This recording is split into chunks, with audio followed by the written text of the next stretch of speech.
নারকেল দিয়ে চিকেন পাস্তার উপকরণগুলো আপনাদেরকে একটু দেখিয়ে দিই।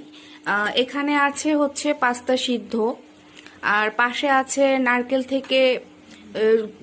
থেকে কালেক্ট করা দুধ, আর এই পাশে হচ্ছে মশলা করা আছে।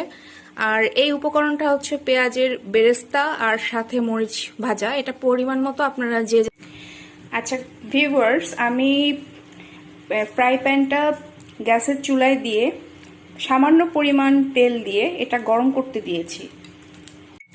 তেলটা গরম হয়ে এসেছে। এবার আমি ফার্স্টে যেটা করব, যে মশলাটা ব্লেন্ড করা ছিল এখন আমি সেটা ফ্রাই প্যানে দিয়ে দিব। লবণ, এবার পরিমাণ মতো লবণ,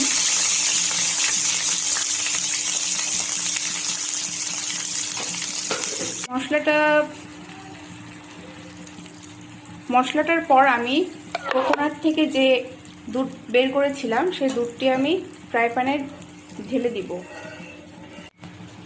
ভিউয়ার্স, নারকেলের দুধ আর মশলাটা অলরেডি হয়ে গেছে। তো এখন আমি যেটা করব, চিকেন স্টুটা আমি এই মশলা আর নারকেলের দুধের ভেতরে দিয়ে দিব।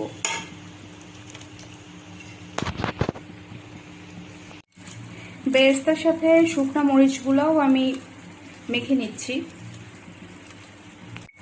আচ্ছা, এখানে আমরা যে উপকরণগুলো দিয়েছিলাম সেটা হচ্ছে যে নারকেলের দুধের ভেতর আগে মশলা, তারপর নারকেলের দুধ, তারপর চিকেন স্টু।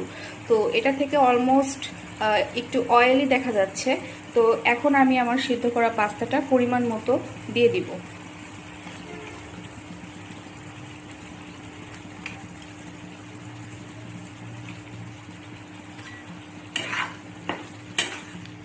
ভিউয়ার্স, এখন আমাদের রান্না প্রায় শেষের পর্যায়ে। তো এখন আমি আগে পেঁয়াজ আর মরিচের যে বেরেস্তাটা করেছিলাম সেটা আমি উপরে ছিটিয়ে দিব। আচ্ছা ভিউয়ার্স, নারকেল দিয়ে চিকেন পাস্তা রেডি।